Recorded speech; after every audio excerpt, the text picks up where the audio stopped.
Ang susunod na programa ay rated PG. Ito ay nangangailangan ng patnubay at gabay ng magulang para sa mga batang manonood. Abot langit ang galit ni Justin sa ina niyang si Giselle nang regaluhan siya nito ng mamahaling bag dahil naniwala si Giselle kay Eric na magugustuhan ng anak nila ang regalong bag. Yun pala, mas lalong nagalit si Justin kay Giselle dahil na-trigger ang trauma ni Justin noong kabataan niya dahil hinahampas pala siya ng bag ng adoptive mother niya noon. Walang kamalay-malay si Giselle na pakana ni Eric ang lahat para mas lalong kamuhian ni Justin si Giselle nang sa gayon magtatagumpay ang plano niya na makapaghiganti. Ang hindi alam ni Justin, ginagamit rin siya ni Eric para mapabagsak si Giselle dahil hanggang ngayon hindi pa rin niya matanggap na iniwan siya ni Giselle at ipinakulong. Nagulat naman si Giselle sa naging reaksyon ng anak niya sa regalong bag sapagkat sinabihan pa siya nito na patatawarin lang siya sa oras na mamatay si Giselle. Hindi makapaniwala si Giselle na nasabi yun ni Justin sa kanya kaya sinampal niya ng malakas si Justin pero humingi rin siya ng tawad na parang siya pa ang may kasalanan. Pero hindi pa rin titigil si Giselle na makuha ang loob ng anak niya dahil gagawin niya ang lahat ng paraan para mapatawad siya ni Justin kaya makikinig pa rin siya kay Eric.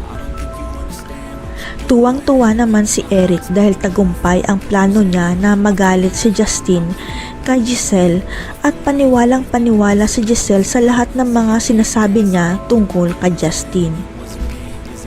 Hanggang sa dumating ang araw na isusugod si Giselle sa ospital dahil nasa panganib ang kanyang buhay at parang matutupad na rin ang wish ni Justin na mamatay si Giselle.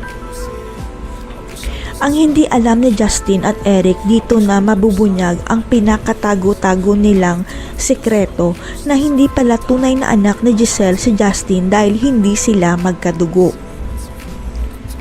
Sapagkat mangangailangan ng dugo si Giselle at ayon sa doktor, si Justin dapat ang mag-donate ng dugo kay Giselle dahil siguradong match si Justin sa nanay niya.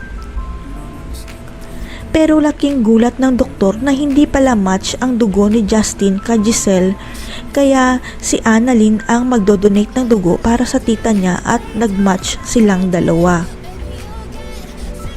Ang hindi alam ng lahat, nagulat rin si Justin kung bakit hindi nagmatch ang dugo niya kay Giselle dahil ang sabi sa kanya ng tatay niya si Giselle ang tunay niyang ina.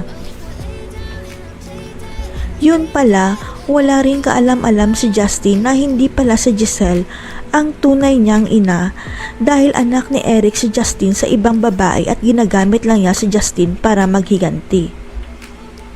Dahil ang totoo, hindi rin alam ni Eric kung saan pinaampon ni Giselle ang anak nila sa Amerika pero ang alam niya lalaki ang anak nila ni Giselle kaya Justin ang pangalan nito.